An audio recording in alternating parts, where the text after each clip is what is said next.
संवाद में एक बार फिर आपका स्वागत है और हमारे साथ हैं अंतर्राष्ट्रीय शांति वक्ता प्रेम रावत जी।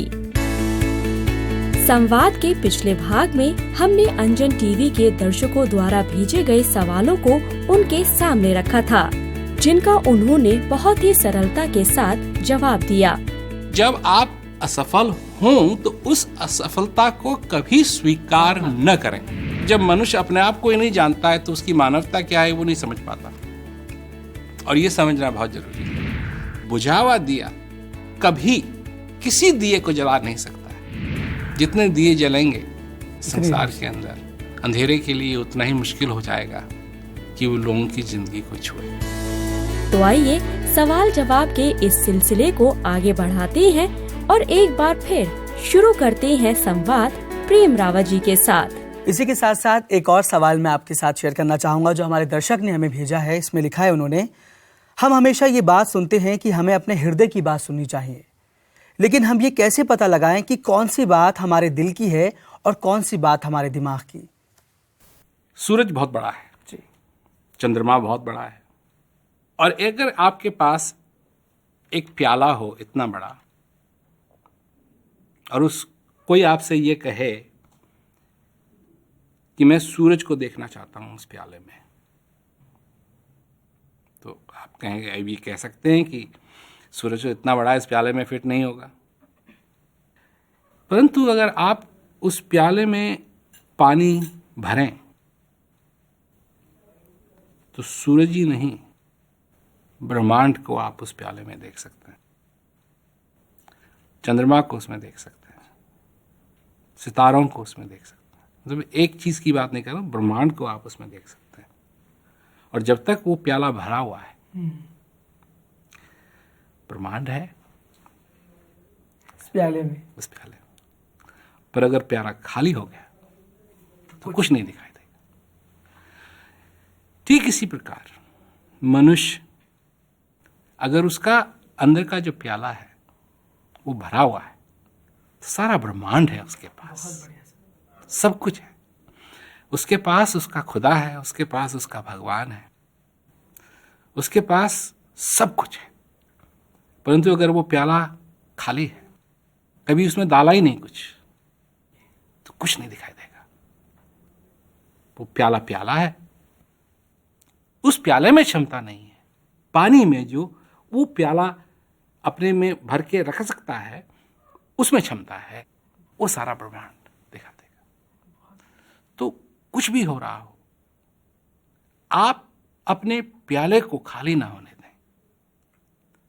सारी चीजें होती रहेंगी, अच्छा भी होगा, बुरा भी होगा। मैं ये नहीं कह रहा हूं कि ऐसा कुछ हो जाए कि फिर कुछ बुरा ना हो। अब लोग तो यही चाहते हैं, इसीलिए कोई कुछ करता है, कोई कुछ करता है, कोई कुछ करता है। परंतु ये तो प्रकृति है, दिन भी आता है, रात भी आती है। अगर सिर्फ दिन आए और रात ना आए, गड़बड़ होगी। सब कुछ है, हवा भी चलती है, हवा रुकती भी है, गर्मी भी होती है, सर्दी भी आती है। ये सारी चीजें हैं, इससे मतलब नहीं है। किसान जो है उसने ये जान लिया है कि कब बोना है बीज को, कब काटना है बीज को, और उसके लिए ये सारे मौसम बेकार नहीं है, काम के हैं, क्योंकि उसने समझ लिया है इन मौसमों को। आप भी अपनी जिंदगी का मौसम समझें, अच्छा भी होगा, बुरा भी होगा। अच्छा होगा, इसका फल भी आप ले सकते हैं, और जो बुरा हो, ये जरूरी नहीं है कि वो आप तक पहुंचे। अच्छा प्रेम रावत जी, आप कहते हो कि शांति संभव है, everything is possible and peace is possible. शांति को हम महसूस करते हैं, कभी कभी ऐसा होता है, जैसे मेरी अपनी लाइफ की बात करती हूँ, कभी कभी हम ये महसूस करते हैं कितना अच्छा है आज, सब कुछ अच्छा है, I am feeling something very good, मेरे अंदर जो भी है वो एक एहसास बहुत अच्छा है। लेकिन क्या ऐसा हो सकता है कि हम उस शांति की कैद में हमेशा के लिए बंद हो जाएं? और ये एहसास कब होगा कि हम इस शांति की कैद में बंद हो चुके हैं? देखिए, अब मैं एक बात कहता हूं, और वो बात है कि आज को समझो, आज का दिन है। अब लोग मेरी बात सुनते हैं और कहते हैं अच्छी बात है, परंतु उनको नहीं मालूम कि आज का दिन क्या है। जी। अगर आप आज के दिन को समझना चाहते हो तो इस आज में से अपने कल को निकाल दो, जो आने वाला कल है इसको निकाल दो, और जो बीत गया कल है उसको भी निकाल दो। तो रह जाएगा सिर्फ आज। और तब आपको समझ में आएगा कि आज क्या है, क्योंकि आप खोए हुए हो आने वाले कल में और आपकी मेमोरीज टाइड हैं जो बीत गया कल है उसमें। इन दोनों को निकाल दो, क्योंकि ये आज के हिस्से नहीं है। इन दोनों को निकाल दो और आपको समझ आने लगा कि आज क्या है। और जिस दिन आपको ये पता लग जाए कि आज क्या है, उस दिन आपको ये भी पता लग जाएगा कि शांति क्या है जी। क्योंकि इसी आज में वो शांति नाच रही है, वो कल में नहीं नाच रही है, और जो बीत गया कल है उसमें नहीं नाच रही है, आज में नाच रही है। आज में आप जीवित हैं, आज में, अब में। और इस बात को समझ गए आप कि अब क्या है, आज क्या है, तो फिर आप अपने आज को कभी नहीं खोएंगे। अगर आप अपने आज को कभी नहीं खोएंगे तो मैंने कभी सुना नहीं है कि शांति की कैद में बंद हो जाए, क्योंकि शांति कैद नहीं है, शांति तो उस कैद को तोड़ करके सब कुछ है, सब कुछ है, फीलिंग एवरीथिंग, फ्री। तो परम स्वतंत्र ये मनुष्य जान लेगा। और जो अब का पल है उसके साथ भी यही बात है। इस पल में आप आने वाले पल को न लाएं, और इस पल में जो बीत गया पल है उसको न लाएं, तो आज आप आज को समझ लेंगे और इस पल को समझ लेंगे, और शांति यहाँ नाच रही है। बिल्कुल। जो बीत गया उसको ठीक नहीं कर सकते, जो आने वाला है उसको हमें पता नहीं है, तो क्यों हम अपने आज को खराब करें। अगर हम इस जो आपने कहा इस परिभाषा को समझ जाएं तो सच में जीवन बहुत आसान हो जाए। एक सवाल है सर मेरे पास, और ये सवाल हमारे एक दर्शक ने भेजा। उन्होंने लिखा है, प्रेम रावत जी, इस दुनिया में जब हम लोगों को ना कहते हैं तो वो हमारे दुश्मन बन जाते हैं। एक बड़ी उलझन बन जाती है मेरे लिए जब मैं किसी को अपनी असल ज़िंदगी में ऐसा कहता हूँ। इससे बचने के लिए मुझे क्या करना चाहिए? ये तो बात न की नहीं है, बात न कैसे कहा इसकी है। अक्सर हम न नहीं कहते हैं, हम झूठ बोलते हैं। सबसे बड़ा झूठ जो विद्वान से विद्वान, छोटा से छोटा, महात्माओं को हमने बोलते देखा है, संतों को हमने, हमारे पास टाइम नहीं है। हमारे पास टाइम कहाँ रखते हैं आप अपना टाइम? किसी कमरे में रखते हैं, किसी जेब में रखते हैं, कहाँ? भाई आप टाइम के अधीन हैं, टाइम आपके अधीन नहीं है। टाइम है आपके पास, आप किसी चीज को नहीं करना चाहते हैं तो आप कहिए कि हमसे नहीं होगा या हम नहीं करना चाहते हैं, ताकि आदमी जो आगे खड़ा है उसको स्पष्ट पता लगे कि सच बोला जा रहा है। तो बात न की नहीं है, पर न किस तरीके से कहा जा रहा है। पर अगर सच बोलना है तो फिर एक बात आगे और आती है कि मैं क्यों नहीं करना चाहता, मेरे से नहीं होगा, वो बात अलग है। अब कोई आदमी ऐसा है जो हवाई जहाज चलाना नहीं जानता है और उसको कहा जाए भाई तू हवाई जहाज चला, अब वो क्या कहे कि वो ये कहे कि मेरे को नहीं आता है, मैं नहीं चला पाऊंगा। परंतु अगर उसके दिल में ख्वाहिश है कि वो सीखे तो वो कहे मेरे को सीखना पड़ेगा। तो ये बात हम आगे नहीं रखते हैं, हमारे कल्चर में इसने मना कर दिया, ये ठीक नहीं किया। बिल्कुल बिल्कुल होता है। दोनों को ही बदलना पड़ेगा, क्योंकि दूसरे को भी ये देखना चाहिए कि सच बोल रहा है। एक्सेप्ट करना बहुत जरूरी है। हाँ, अगर नहीं करना चाहता तो नहीं करना चाहता। हाँ, लेकिन उसने सच बोल दिया, उसने सच बोला है। तो ये बात बहुत ही अपने में महत्वपूर्ण है। और इस दुनिया के अंदर आपके मित्र भी होंगे, आपके दुश्मन भी होंगे, पर सबसे बड़ा प्रश्न यह है कि आप अपने क्या हैं? आप अपने मित्र हैं या आप अपने दुश्मन हैं? जी। एक चीज़ लिखी थी मैंने, मेरे एक दिन दिमाग में आई कि अगर आप अपने आप को नहीं जानते हैं जी। तो आप अपने सबसे बड़े दुश्मन हैं, और अगर आप अपने आप को जानते हैं तो आप सबसे बड़े मित्र हैं। अगर मैं अपना मित्र हूं तो मेरा व्यवहार इस संसार के अंदर बहुत ही अलग किस्म का होगा। जिस चीज को मैं नहीं करना चाहता हूं, नहीं करना चाहता हूं, स्पष्ट बोलूंगा। मेरे दुश्मन भी हैं, ऐसी बात नहीं है कि अब लोग हैं जो मेरी बात से सहमत नहीं है, वो अपने आप को मैं उनको अपना दुश्मन नहीं मानता हूं, परंतु वो मेरे को अपना दुश्मन मानते हैं। और मेरे को हमेशा ये बात याद रखनी है कि मैं अपना कौन हूं, अपने आप को कितना जानता हूँ। बिल्कुल, खुद को जानना बहुत जरूरी है। खुद से मित्रता होगी तो हम अपने बारे में बेहतर जानेंगे। जब भी मैं कोई काम करने की सोचता हूँ तो मेरे अंदर से आवाज़ आती है, ये तुम ये काम कर नहीं पाओगे। कई बार इतनी ज़्यादा नेगेटिव फीलिंग आ जाती है कि डर लगता है कि मैं आगे ज़िंदगी में कुछ कर पाऊंगा भी या नहीं। प्लीज़ मुझे गाइड करें कि मैं क्या करूं और अपने लक्ष्य को पा सकूं। मैं उनसे ये कहना चाहूँगा कि ये आवाज़ इनकी है या किसी और की है। पहले से ही आदमी असफलता को क्यों स्वीकार करने के लिए लग जाता है कि तुम कर नहीं पाओगे। क्या नहीं कर पाओगे?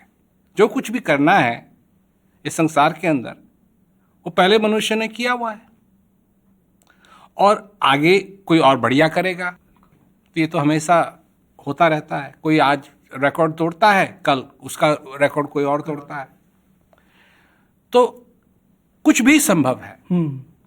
परंतु ये जो आवाज है ये दरअसल में हमारी नहीं है, ये किसी और की है, जिसने कहा नहीं तू कर नहीं पाएगा, नहीं कर पाएगा, नहीं कर पाएगा, नहीं कर पाएगा। और इसको सुनने के लिए हमारे पास समय नहीं होना चाहिए। ये आवाज़ हमको सुननी नहीं चाहिए। मैं क्यों नहीं कर पाऊंगा? जब मैं विदेश में गया पहली बार तो मैं अंग्रेजी भी ठीक ढंग से नहीं बोल पाता था।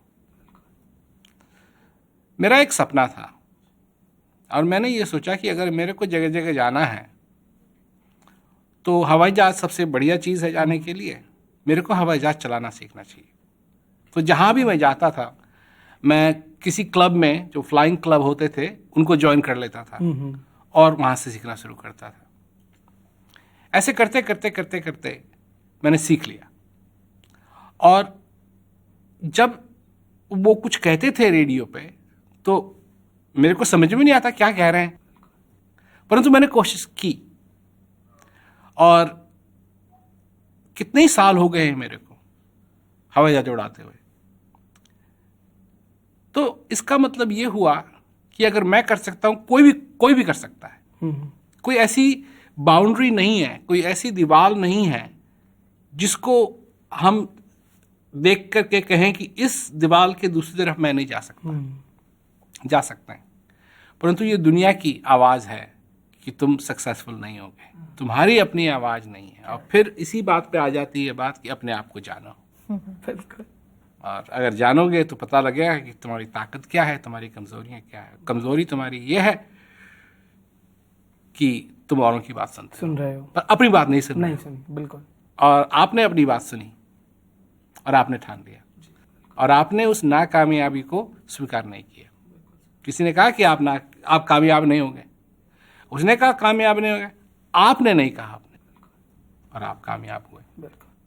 और आशा है आप और बढ़ेंगे आगे और कामयाबी आप पाएंगे। बिल्कुल सर, बिल्कुल। और आपकी बात सुनकर मैं सिर्फ करियर के तौर पे ही कामयाब नहीं होना चाहता, मैं हर जॉब से पहले, हर पोजीशन से पहले एक इंसान हूँ और एक बेहतर इंसान बनना चाहता हूँ। तो अब आपकी बातें सुनता रहूँगा तो उम्मीद है कि और आगे मैं बढ़ता रहूँगा। मेरी बात नहीं, अपनी बात सुनिए। आप अपनी बात सुनिए बिल्कुल कि आप आगे बढ़ना चाहते हैं और आप में ये क्षमता है। हर एक मनुष्य के अंदर क्षमता है, चाहे कोई कैसा भी हो, वो आगे बढ़ सकता है। बिल्कुल। No yourself. जो आपने कहा, इस परिभाषा को समझ जाएं तो सच में जीवन बहुत आसान हो जाए। बिल्कुल, जीवन आसान हो गया। और ऐसा ही जीवन आसान हुआ है एक और महिला का, उनका नाम है बिंदिया।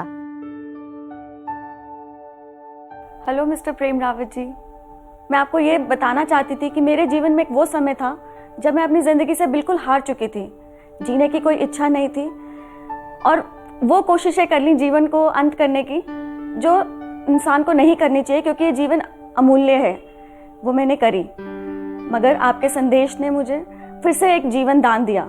जब मैं डिप्रेशन में चली गई थी तो आपका संदेश ने मेरे जीवन में एंटी डिप्रेसेंट पिल का काम किया, जिसने मुझे इतनी खुशियां दी, इतना आनंद दिया कि आज जीवन मेरे लिए वो नहीं है जो इतने सालों पहले था। आज मेरे लिए जीवन अनमोल है जो मैं जीना चाहती हूँ, और अपने लिए ही नहीं, हर उस व्यक्ति के लिए जीना चाहती हूँ और इस संदेश को हर उस व्यक्ति तक पहुँचाना चाहती हूँ कि जीवन इतना मूल्यवान है, इतना अमूल्य है, इसको हमें जीना चाहिए। थैंक यू प्रेम रावत जी। मैं तो यही कहूँगा कि वो अपने आप को शुक्रिया अदा करें जी।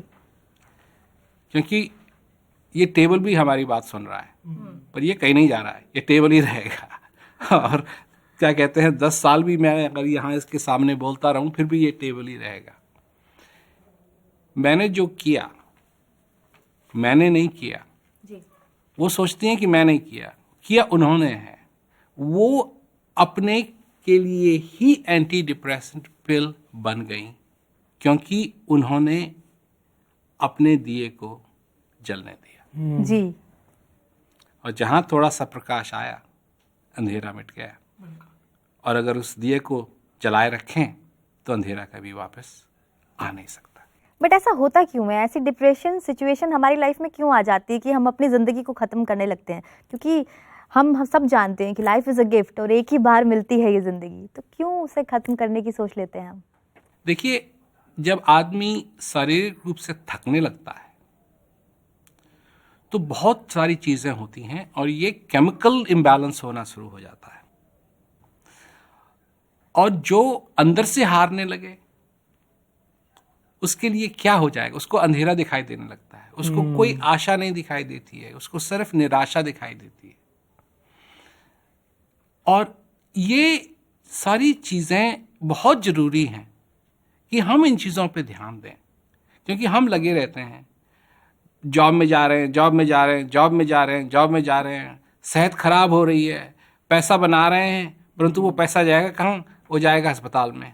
क्योंकि जब ज़्यादा उम्र हो जाएगी, बीमार होने लगेंगे, अस्पताल जा रहे हैं, अस्पताल जा रहे हैं, अस्पताल जा रहे हैं, अस्पताल जा रहे हैं। तो थोड़ा ध्यान दीजिए जब आप जीवित हैं और इस अंधेरे को मत आने दीजिए। अपने आप को जानिए, नाकामयाबियों को अपने पास ना आने दें। अगर आप सफल भी नहीं हुए, असफलता को कभी स्वीकार न करें। बहुत ज़रूरी बन जाता है ये। अपने दिल में आभार लेके चलें तो कितनी सुंदर बात हो जाएगी। और यही कुछ माहौल हम अपने सभी व्यक्ति अपने लिए बना सकते हैं। बिल्कुल। अपने आप को जानें, पहचानें। तो कभी कभी मन में एक सवाल आता है प्रेम रावत जी कि लोग आपको गुरु मानते हैं, गाइड मानते हैं, मेंटर मानते हैं, कुछ लोग कहते हैं योर लाइफ चेंजर। बहुत सारे नाम हैं जो आपसे जुड़े हुए हैं। कभी कभी ये भी समझ नहीं आता कि आपको किस नाम से बुलाएं। किसी भी नाम से बुलाएं, क्योंकि मेरे जीवन में यही रहा है। जब मैं छोटा था तो मेरे साथ एक ये चीज़ थी कि एक तो मैं स्कूल जाता था और जब मैं 9 साल का हो गया और जब मैंने ये जिम्मेवारी संभाली तो जैसे ही एग्ज़ाम ख़त्म होते थे मैं स्कूल से चल देता था और टूर करता था। तो टूर में हज़ारों लोग मेरे आगे बैठे हुए हैं, मैं हज़ारों लोगों को संबोधित कर रहा हूँ और वो टूर चलते रहते थे और 1-2 दिन स्कूल से पहले हम वापस आते थे और अपना बैग और अपनी बुक्स खरीदी और सब कुछ ठीक किया और फिर स्कूल में चले गए। और जैसे स्कूल में गए तो मैं स्टेज पे नहीं बैठा हूँ, मैं जहाँ स्टूडेंट्स बैठे हैं वहाँ बैठा हूँ और कोई मेरे को संबोधित कर रहा है जी।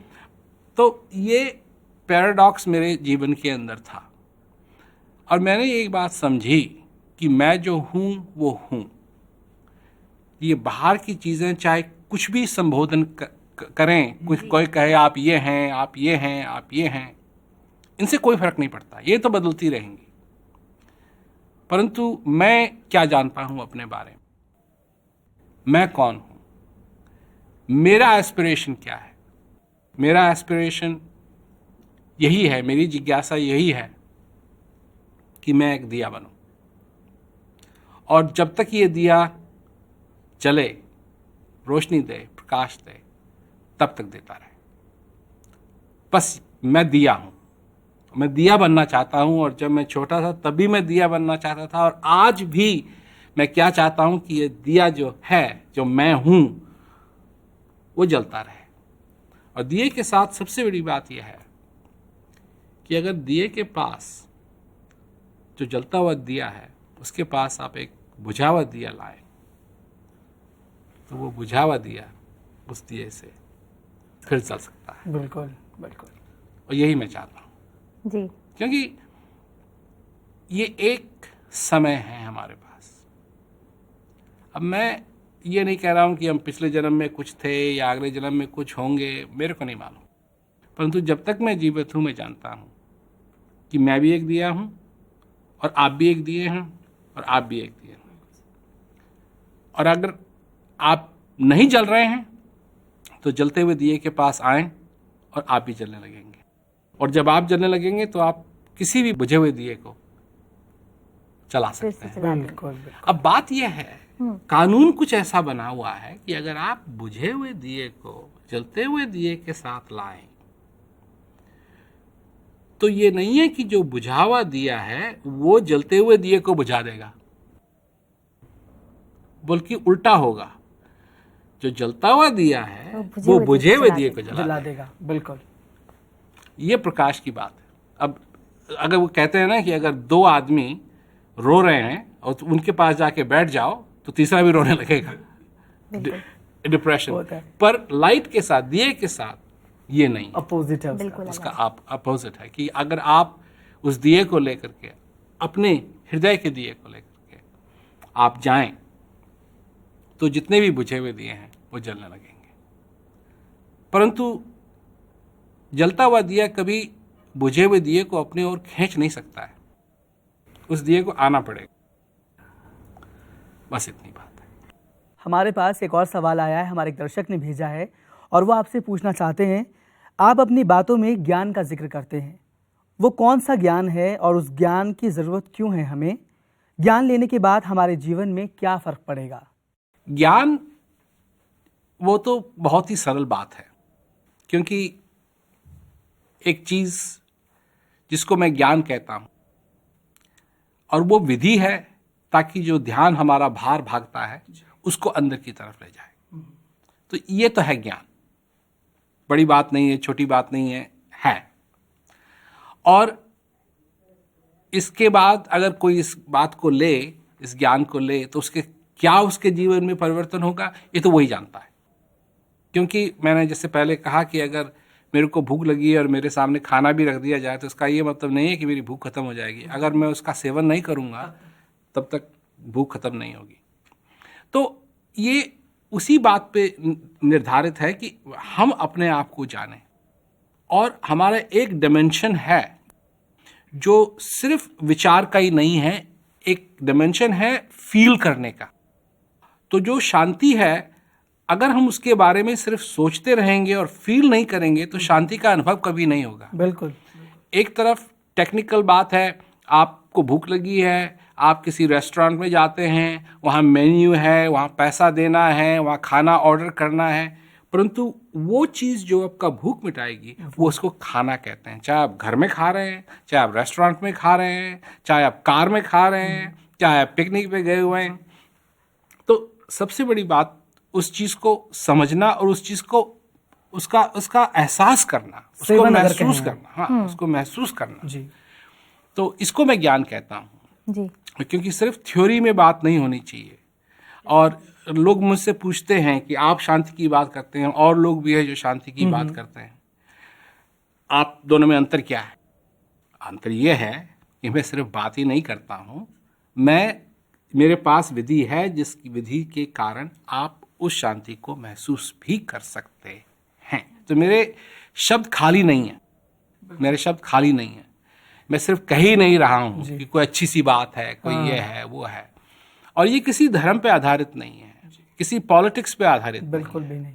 क्योंकि मैं देख रहा हूँ इस संसार के अंदर प्योरिटी नहीं रही, प्योरिटी नहीं रही। पॉलिटिक्स धर्म के साथ मिल रहा है और धर्म पॉलिटिक्स के साथ मिल रहा है। और हम इस सोसाइटी को अगर हम सेफ बनाना चाहते हैं, स्ट्रांग बनाना चाहते हैं, तो ये बहुत जरूरी है कि पॉलिटिक्स प्योर पॉलिटिक्स हो, धर्म प्योर धर्म हो, और फैमिली प्योर फैमिली हो। ये नहीं है कि वो फैमिली आपके ऑफिस का हिस्सा है, आपके काम का हिस्सा जी है ना। घर आपका घर होना चाहिए, जहां और चीजें नहीं आती हैं, सिर्फ वही चीजें आती हैं जिनको आप चाहते हैं।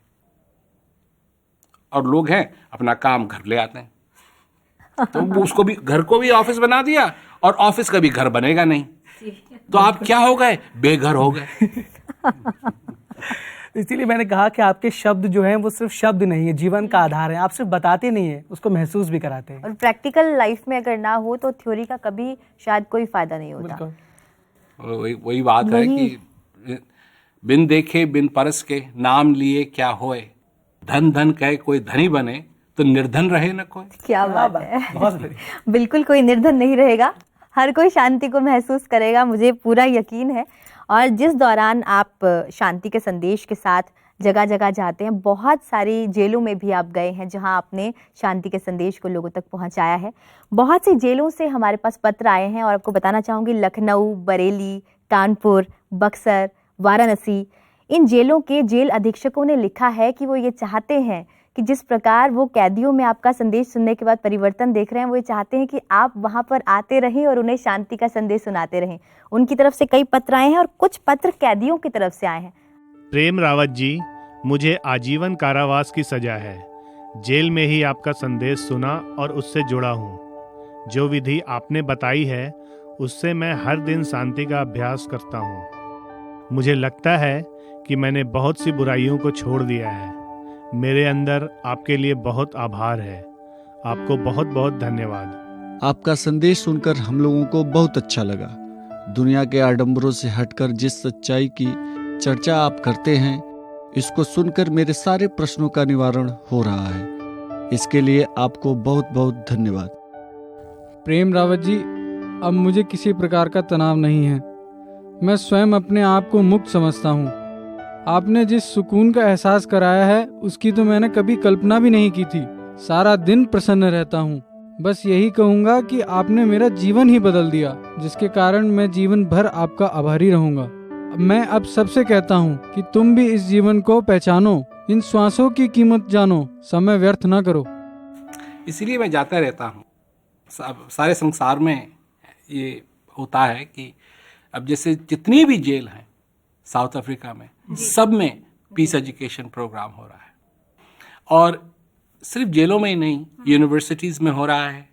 और जो वेटरन्स हैं, जो इन लड़ाइयों से वापस आए हैं सिपाही लोग, उनके लिए बहुत दिक्कत है।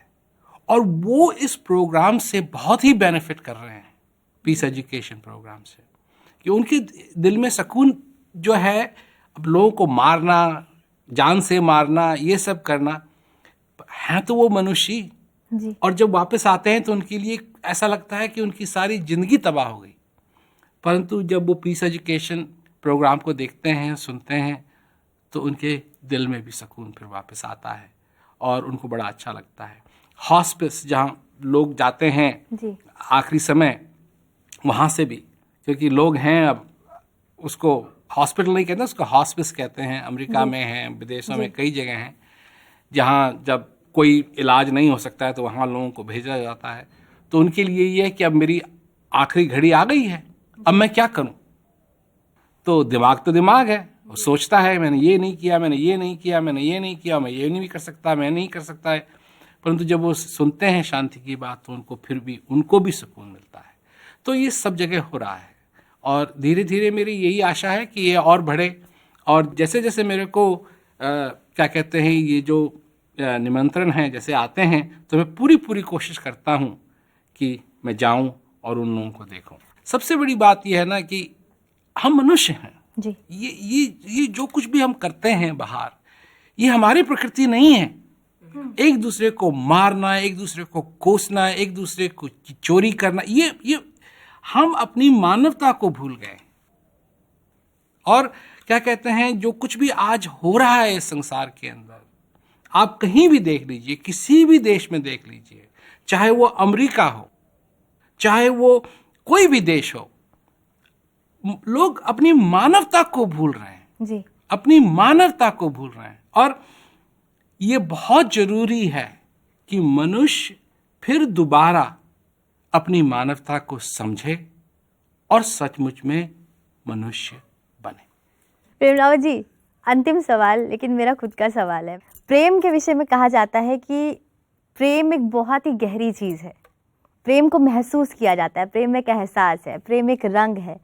मानवता है तो मानव को मानव से प्रेम करना है, इंसान को समझना है। मेरे सामने जो शख्सियत इस वक्त बैठी है उनका नाम भी प्रेम है। प्रेम क्या है? अगर प्रेम को समझना है तो दिल खोलना पड़ेगा, क्योंकि प्रेम एक ऐसी चीज है जो सब जगह है पर शब्दों में नहीं है।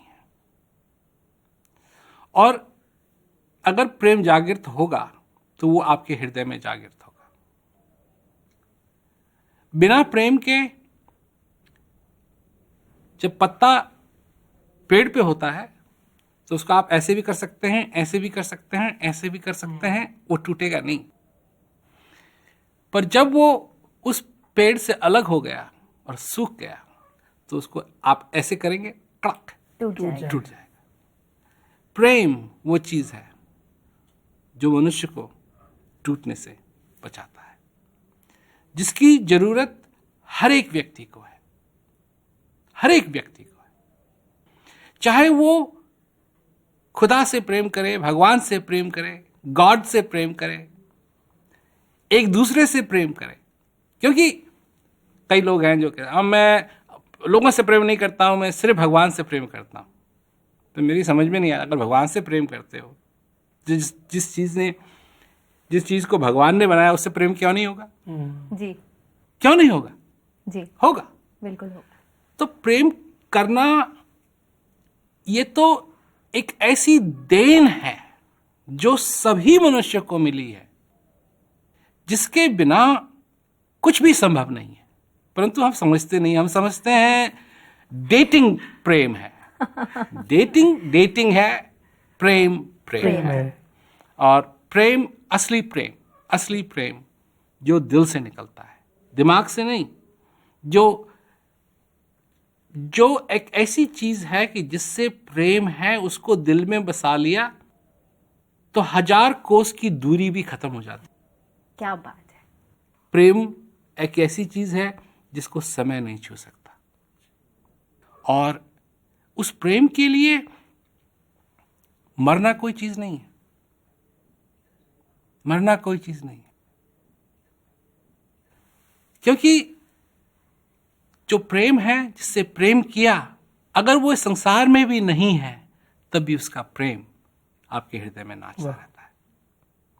तो सचमुच में ये तो एक फिनोमेना है जिसको समझने के लिए दिमाग की जरूरत नहीं, दिल की जरूरत है। और इसी दिल की जरूरत को समझते हुए यही कहना चाहेंगे कि मत कर कभी नाकामयाबी को स्वीकार, मत कर कभी नाकामयाबी को स्वीकार, दिया है तू और दूर करेगा हर अंधकार। जिस चीज़ की है तुझे हरदम तलाश, वो शांति तो है तेरे खुद के पास। प्रेम रावत जी, आप हमारे साथ यहाँ मौजूद हुए, हमारे साथ संवाद में शामिल हुए, बहुत बहुत शुक्रिया। हमारे तमाम दर्शकों की तरफ से, अंजन टीवी की तरफ से आप यहाँ पर आए, धन्यवाद। और मेरे को भी बड़ी खुशी हुई कि मैं आज आप सब लोगों के सामने आ सका, और जो आपके श्रोता हैं इन तक मैं अपनी बात आगे रख सका, और मेरे को यही आशा है कि मेरी बात उनको अच्छी लगी होगी। तो ये था संवाद प्रेम रावत जी के साथ। उम्मीद है आपने इस बातचीत का लुत्फ उठाया होगा। अगर आप प्रेम रावत जी और उनके संदेश के बारे में और जानना चाहते हैं तो आप अंजन टीवी पर उनके रोजाना प्रसारित होने वाले प्रोग्राम देख सकते हैं। आप अंजन टीवी और राज विद्या केंद्र के YouTube चैनल पर भी ऑनलाइन वीडियोस कभी भी देख सकते हैं। इस संदेश के बारे में किसी अन्य सहायता के लिए हेल्पलाइन नंबर 9899292465 पर संपर्क कर सकते हैं।